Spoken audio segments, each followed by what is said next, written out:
Jadi saya pikir tidak terlalu masalah. Faktanya memang demokrasi hari ini masih mahal, masih menggunakan uang. Jadi kalau gitu, ini enggak ada masalah praktek bubur tadi? Untuk saat ini tidak punya pilihan, konsekuensi logis daripada demokrasi terbuka ya seperti itu. Mahal bagi yang tidak punya duit. Bagi yang sangat punya duit masih murah. Proses untuk mempercayai orang itu juga Berat. Makan waktu, makan duit juga kan.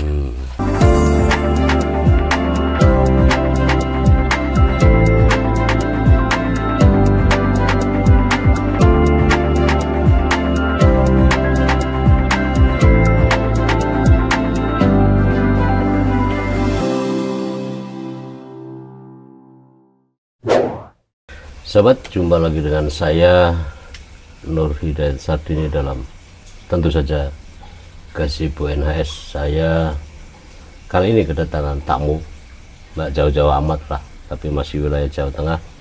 Saya akan sapa Gunawan. Masih nama itu ya? Masih ajek. Nggak berubah ya? Lengkapnya Gunawan. Gunawan Sujanmadi. Bapak itu?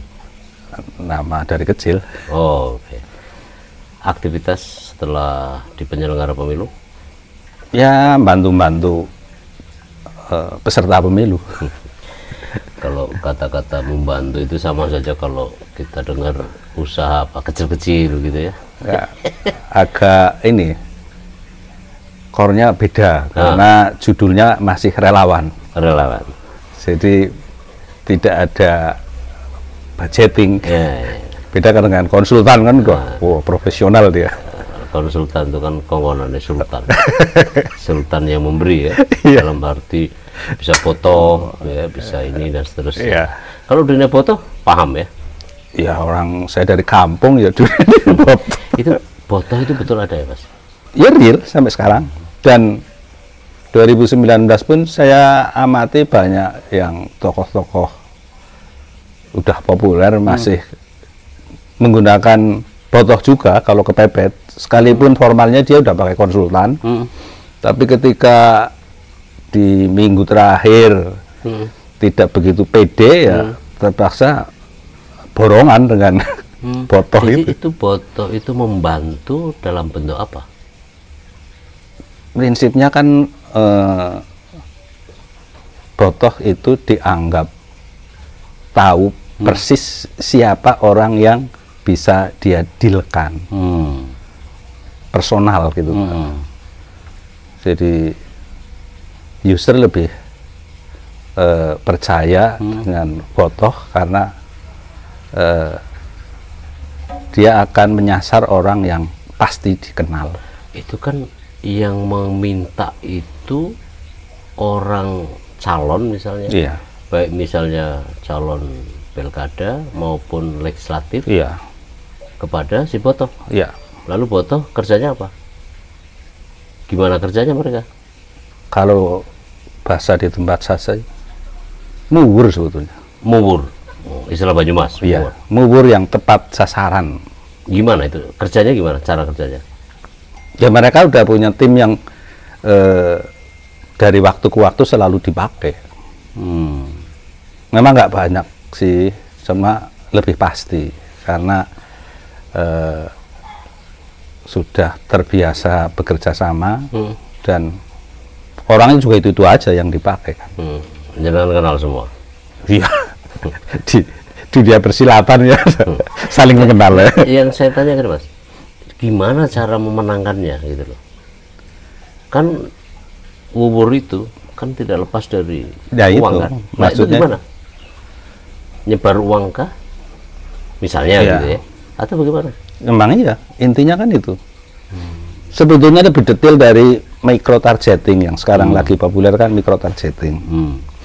Tapi kadang-kadang si user ini di saat-saat terakhir ketika konstelasi berubah, keyakinannya agak berkurang di wilayah tertentu misalkan.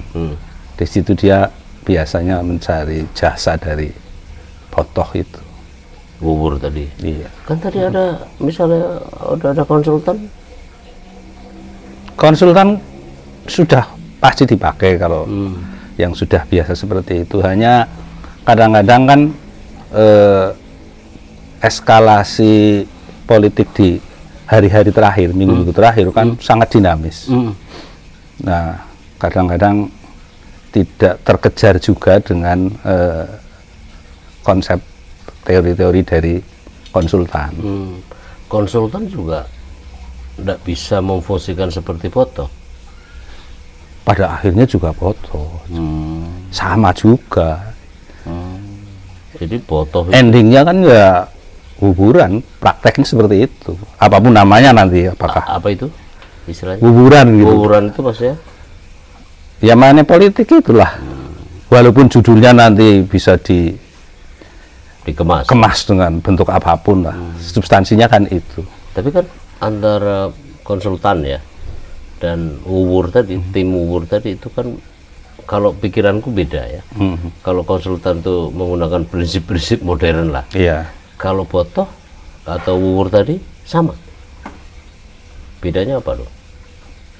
Sebetulnya sama, cuma dia kan tidak ngerti istilah-istilah ilmiahnya aja.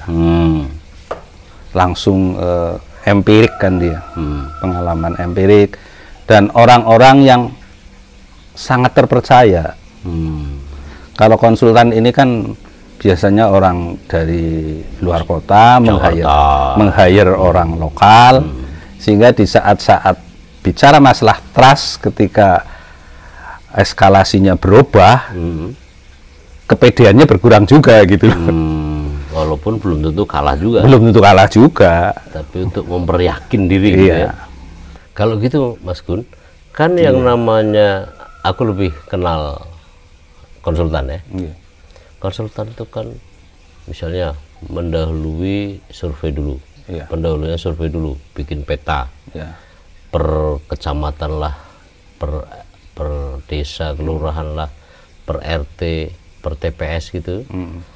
Ya kan? Lalu rekomendasinya harus melakukan supaya tingkat kesukaannya meningkat. Popularitas, kesukaan, dan elektabilitas gitu kan. Nah, kalau Botoh ini apa? Atau Wuwur lah, jadi kan tadi sepakat. Kalau Botoh ini dia tidak urusan siapa yang mau diusung, tapi siapa yang mau diberi, yang dipastikan menurut sama dia karena sudah lama terjalin hubungan kerja. Jadi orang ini, mereka itu orang lokal. Orang lokal udah pasti, yang saling mengenal dan saling punya keterikatan emosional. Kalau gitu juga kan mereka nanti adalah orang yang memberi eksekutornya. Betul. Intinya kan di situ. Jadi ujung dari segala pekerjaan politik ini, banyak yang meyakini bahwa ujung-ujungnya ya di kuburan. Kalau berdasarkan pengalaman jenengan yang lihat atau mungkin lakukan juga, itu banyak di Jawa Tengah ini. Hampir semua. Hampir semua.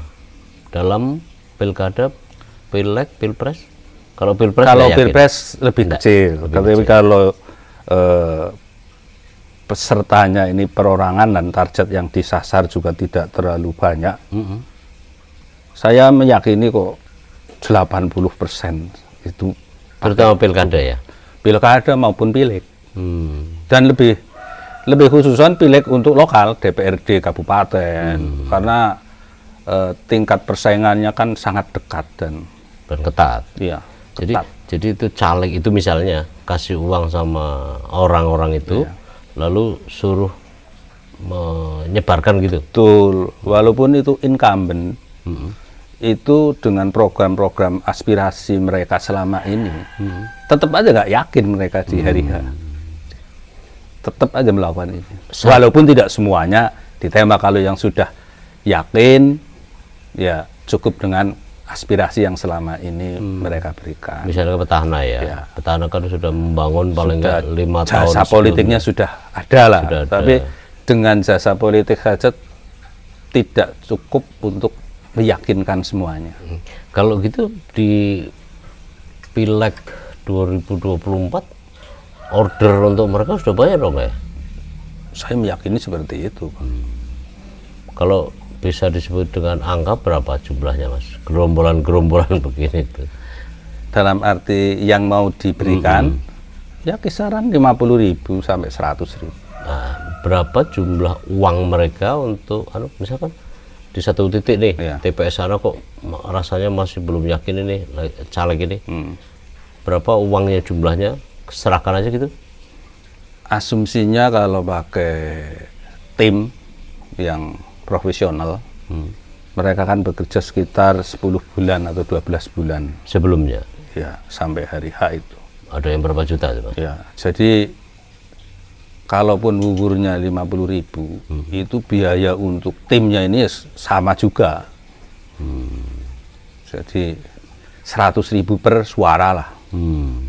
Nah, kalau di dapil tersebut dia punya target angka aman minimal berdasarkan kursi terakhir periode sebelumnya. Iya. Karena bagi petahana ini ya. Iya, anggap saja itu taruhlah 100.000 atau 120.000 lah biasanya kursi terakhir itu di dapil Jawa Tengah ini. Kalau Ya pengalaman kali 100.000 Kalau aja. pengalaman jenengan uang yang harus disediakan berapa? Satu caleg. Untuk Misalnya provinsi RI. RI misalnya. Kalau asumsi DPT satu dapil ini seandainya 2 kabupaten misalkan 3 juta. Itu tidak bisa dihitung 3 jutanya, tapi dihitung dari target dia sama potensi yang memungkinkan untuk memilih orang tersebut. Saya pikir yang di daerah dapil Jateng ini rata-rata ya 100.000 lah Pak, 100.000 vote. Vote ya. Ya. Hak pilih ya. Ya, jadi kalau dikalikan 100.000 ya 10 M. 10 M ya. Udah berikut buburan plus Total. biaya operasional. Total Ya, gitu ya. apapun namanya itu, apakah konsultan, apakah relawan atau apa. Orang targetnya sama. Namanya kan bisa macam-macam. Itu kan antara istilah asing dengan istilah lokal ya. Tapi yang paling tepat uwur tadi ya. Iya. Tim uwur, tim penyebar gitu ya. Yakin itu akan juga terjadi di pemilu 2024? Selama masih proporsional terbuka ya pasti. Itu kan tergantung dengan kepedean dari si caleg itu. Semakin dia nggak pede, semakin membutuhkan tim buburan. Itu banyak yang berhasil ya. Nyatanya ya juga. Ada juga yang Ini kan habis juga kayak- pasar ya, permintaan juga ya. Ada juga yang gagal. Ada juga yang gagal. Tapi ya, kalau di tempat saya itu tidak semua caleg itu serius melakukan harus jadi. Tapi kalau caleg yang harus jadi, dia biasanya sewa konsultan atau bangun tim relawan. Sejak awal. Ya minimal 12 bulan lah sebelum hari H. Misalnya Mas, ini satu orang nih atau satu kelompok wuwur di sini, dalam satu dapil, wuwur yang lain juga, mungkin nggak? Maksudnya? Misalnya nih ya, kita berdua ini satu dapil, partai yang berbeda. Jenengan juga nyewa orang itu, aku nyewa orang itu. Sering terjadi seperti itu. Oh ya? Di orang kampung juga udah banyak yang pinter main 2 kaki, 3 kaki. Nggak cuma orang pinter aja yang pinter gitu. Yang pinter kerjain juga rakyat biasa ya. Kan banyak itu ya? Banyak. Makanya ini yang bikin si user ini biasanya di minggu-minggu terakhir suka galau juga itu loh. Wah, saya udah bentuk tim tapi kok jangan-jangan tim saya main 2-3 kaki gitu. Bukan hanya 2 kaki ya, bisa 3 kaki ya? Iya, karena terutama kalau yang menggunakan tim-tim profesional itu, ciri khas tim profesional itu dalam kurun waktu 12 bulan terakhir bisa bongkar pasang tim. Karena 3 bulan pertama belum ada musuhnya, masih yakin dengan kesetiaan timnya. Semakin banyak lawannya kan semakin curiga, jangan-jangan tim saya selingkuh nanti. Harga makin meninggi. Harga makin meningkat. Hukum ekonomi. Hukum ekonomi. Ya karena itu kan soal pasar ini. Iya. Ya terjadi juga begitu ya. Jadi bagi legislator ya jangan pernah untuk merasa bahwa dia punya uang bisa berhasil juga ya. Ya kalau dia punya uang, dia bisa membangun tim yang sangat terpercaya. Gimana itu cara ngepercayainya itu? Ya intinya kan perawatan. Ah, Selama 12 bulan ini kan dirawat terus. intensif. Ya intensif. Beda dengan tim yang sangat profesional, versinya timnya loh. Ya. Itu take and give, sangat pragmatis, sangat jual beli gitu loh. Itu andai kata ada yang pernah begitu tuh, kita tadi cuma berdua tadi itu, apa konsekuensinya kalau nggak menang misalnya? Nggak ada konsekuensi apa-apa. Loh, kan dia sudah keluarkan misalnya 10M tadi, Ya rugi aja dia. nggak ada tuntutan. Ya tuntutan tergantung MOU-nya dulu dengan timnya. Oh, ya. Kontrak ya? Iya. Dan kalau semua pemain ini nggak ada yang MOU-nya itu jual beli suara atau money politik, ya malah melanggar hukum dia. Mana ada orang mau mengakali undang-undang kok pakai MOU tertulis. Malah lebih banyak nggak tertulis ya? Ya pasti nggak tertulis dong. Kesepakatan lisan aja. Iya. Gentleman agreement lah istilah. Nah, orang namanya bangun rumah 1, 2, 3 pintu saja ada SPK aja loh, Iya. surat perintah kerja loh. Lah ini udah 10M. Ya biasanya kalau yang konsultannya kredibel kan ada monef tiap 2 bulan, tiap 1 bulan. Terus mungkin si user ini tidak terlalu percaya dengan satu tim, dia masih bayar tim lain lagi untuk mensurvei tim yang dia hire. Itu gitu loh. Iya. Jadi ada mungkin 2-3 tim. Iya. Jadi tim yang lain yang baru ngawasi tim yang lama, bener nggak kerjanya, progresnya bohong nggak gitu. Iya. Itu kan sorry ya Mas ya, yang namanya praktek kayak macam begini itu kan judi. Betul. Ada unsur judinya. Gimana itu? Ya namanya asasnya kan rahasia. Terus kebenaran politik kan post-truth itu loh. Keren juga ente bisa post-truth juga. Ya, kebenaran post-truth gimana bisa dipastikan di depan gitu loh. Iya. Kalau gitu, misalnya dengan Bawaslu gitu, Bawaslu kan bekerja sesuai dengan undang-undangnya. Selama undang-undangnya nggak bisa menjerat, dia nggak bisa apa-apa. dan tidak ada dalam berita bahwa mereka kejerat ya? Sulit. Atau Bawaslunya sendiri memang Ya tahu juga kelemahan-kelemahannya kan. Jadi baik pemainnya, penyelenggaranya kan tahu juga kelemahan-kelemahan dari aturan main itu. Iya. Wong yang bikin aturan mainnya pemain juga dulu dia. Iya. Keyakinan Mas Gun di pemilu 2024 akan marak juga itu. Lebih marak daripada 2019. Kenapa? Ini isunya politik kan di belakangan dipenuhi dengan ketidakpastian. Yang pemilu diundur, yang 3 periode atau yang lain-lain. Ini kan terus isu terakhir yang terbuka atau tertutup. Itu kan menjadi orang yang sudah terlanjur tan kenaura harus jadi. Dia kan akan melakukan segala cara itu. Dengan ketidakpastian yang entah pasti atau enggak gitu loh isu-isu itu, tapi kan membuat psikologisnya tertekan, tidak pasti. Ya? Jadi makin tidak pasti, makin laris itu pekerjaan. Betul, iya. Makin takut sih, istilahnya kan orang yang takut aja kan. Orang takut kehilangan. Iya. Tapi kalau legislator di tingkat kabupaten kota, belum 10M cukup ya? Wah cukup Pak, terlalu mahal. Oh iya? Kalau kabupaten. Lah ya terlalu mahal. Kalau provinsi mungkin nanding. Kalau kabupaten ya paling 2M aja udah mahal. Mahal ya. Apalagi cuma 1.000-2.000 kan biasanya kan dapat Kan jadi. satu kursi jarang yang mereka full satu orang itu satu caleg.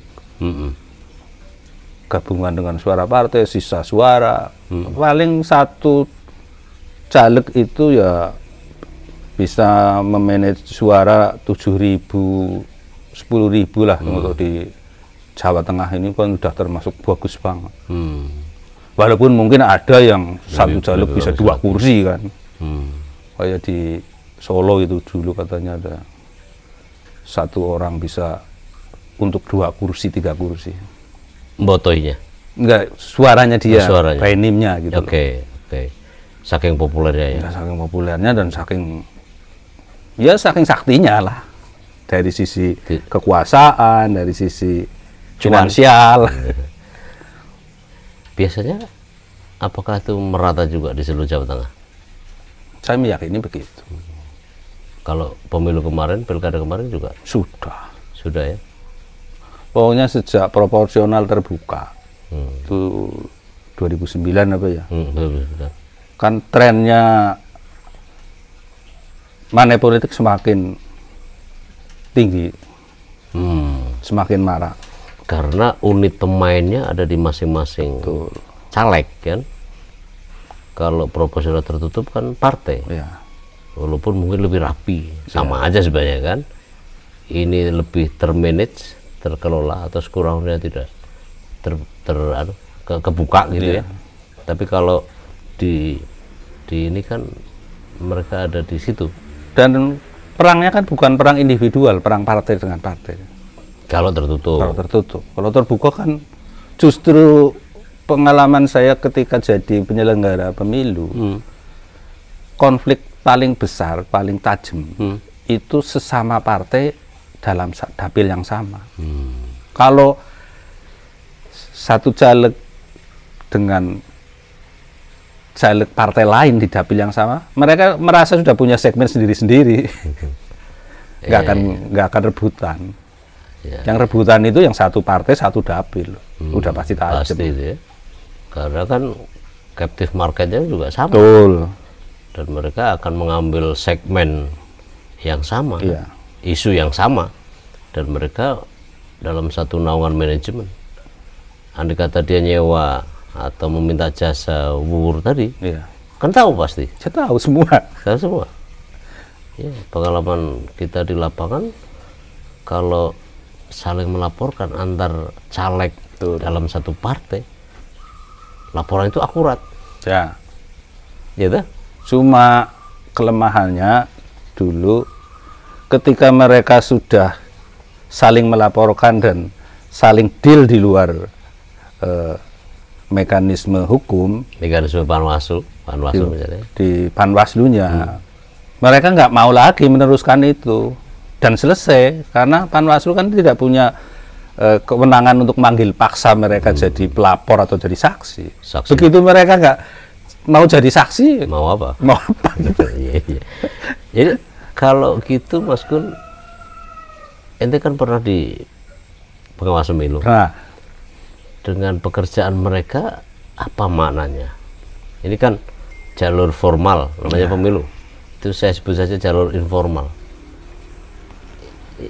Sebetulnya yang real itu mestinya himbauan moral aja. Karena substansi untuk amang-amang dan iming-iming itu lebih apa itu amang-amang?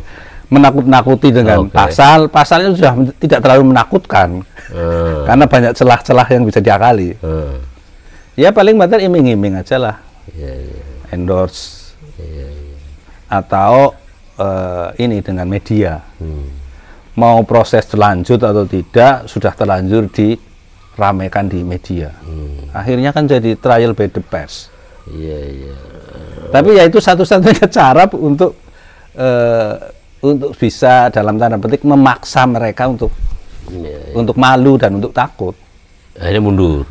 Mundur dalam pengertian dari permukaan ya. Bukan mundur dari caleg. Minimal melakukan pelanggaran tidak nyolok moto gitu. Orang moto. Di di belakang layar. Iya, itu, no viral, no justice kan. Ya, sekarang lagi ngetren kan.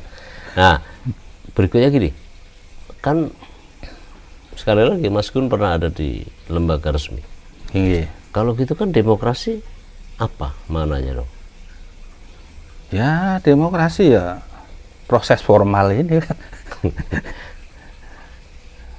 Ya memang kalau mau istilah idealisnya ya memang kan kita masih menuju ke demokrasi yang substansial. Saat ini kan masih formal dan transaksional. Prosedural lah gitu. Prosedur demokrasinya sudah terpenuhi gitu. Masalah substansinya kan nanti itu. Tapi kan kalau nggak dimulai dari sekarang kan ya repot juga. Ya itulah. Nah maksud saya nggak bermakna akhirnya jadinya. Bermakna juga dari sisi penyelenggara, dari sisi bisnis bagus, dari sisi demokrasi memang mungkin belum terlalu ideal, tapi dari sisi ekonomi, dari sisi sosial bagus. Minimal orang itu tahu ada proses demokrasi, substansinya demokratis atau tidak ya belum 100% lah. Nah ya dengan begitu kan basa-basi dong proses formal tadi itu. Ya namanya formal ya bisa dibilang basa-basi, bisa dibilang substansi. Ya tapi mereka bekerja untuk uang. Betul. Tapi dompleng dalam mekanisme pemilu kan. Itu kan yang namanya demokratis tidak demokratis. Itu kan tinggal kesepakatan mayoritas manusia ini dalam peradaban ini. Kalau mengatakan itu dianggap demokratis ya demokratis. Terkait dengan uang tadi? Ya demokratis saja. Dianggap itu demokratis. Uang itu kan bisa dibilang bukan money politik. Itu biaya operasional misalkan atau transport menuju satu titik kampanye misalkan. Ya. Dan itu legal di PKPU-nya. Tapi kan tadi dengan sistem wuwur tadi kan merusak dong. Ya betul, cuma kan wuwur itu kan istilah orang desa. Kalau istilah dari penyelenggara pemilu ya mungkin itu transport. Enggak, tapi kan kalau wuwur tadi kan jelas kerjanya ngebomin uang menjelang pemungutan suara. Makin dekat makin bikin stres. Legislator misalnya calon legislatif misalnya kan jadi bubrah pilihan-pilihannya. Memang iya. Itu konsekuensi dari demokrasi terbuka ya seperti itu kan. Oke. Memang sudah ada pilihan lain yang lebih bagus. Oke.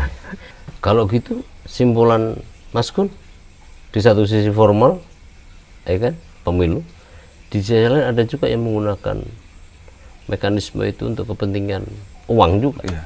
Nah, ya kalau saya rasa kan kalau bicara demokratisnya loh ya, demokratis itu sendiri kan juga tidak bisa bulat. Artinya bukan harga mati saat ini, berkembang terus wong itu satu cabang dari peradaban manusia kan.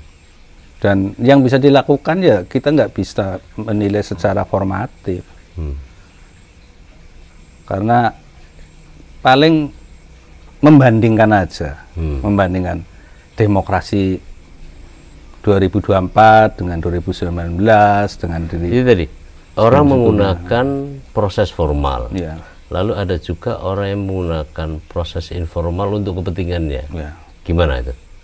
Itu konsekuensi daripada kata demokratis itu sendiri, karena demokrasi suara mayoritas. Ya kan udah banyak ahli-ahli yang mengatakan kalau demokrasi berarti kapitalis, berarti duit. Dan itu pun juga saintifik juga kan, mereka mengatakan seperti itu kan juga bisa dikatakan sebagai satu sumber referensi gitu loh. Jadi saya pikir tidak terlalu masalah. Faktanya memang demokrasi hari ini masih mahal, masih menggunakan uang. Mahal bagi yang tidak punya duit. Bagi yang sangat punya duit masih murah. Tapi kalau kalkulasinya adalah ukurannya nanti dengan gaji formal yang dia terima dengan biaya politik yang dia keluarkan, ya memang tidak masuk akal. Gaji formal loh ya. Masalah kan yang formal itu juga take home pay-nya nyatanya juga melebihi dari yang dia keluarkan selama ini. Apakah itu namanya korupsi atau namanya tambahan insentif kinerja, nggak tahu saya namanya. Oke. Jadi kalau gitu ini enggak ada masalah praktek bubur tadi? Untuk saat ini tidak punya pilihan, konsekuensi logis daripada demokrasi terbuka ya seperti itu. Biayanya tinggi, biaya finansial loh. Kalaupun ada tokoh-tokoh tertentu yang punya modal sosialnya sudah tinggi, ini mungkin hanya mengurangi biaya operasionalnya lebih kecil. Dan permainan durasinya tidak terlalu lama, karena sudah yakin dengan sahabat-sahabat dia di dalam yang dikatakan itu sebagai modal sosial gitu loh. Beda dengan pemain baru yang sama sekali harus membentuk tim yang tidak mengenal, kan proses untuk mempercayai orang itu juga berat, makan waktu, makan duit juga kan. Oke, Mas Gun, thank you banget atas bincang-bincangnya. Sobat, sama-sama. kita akan suatu di kali kesempatan.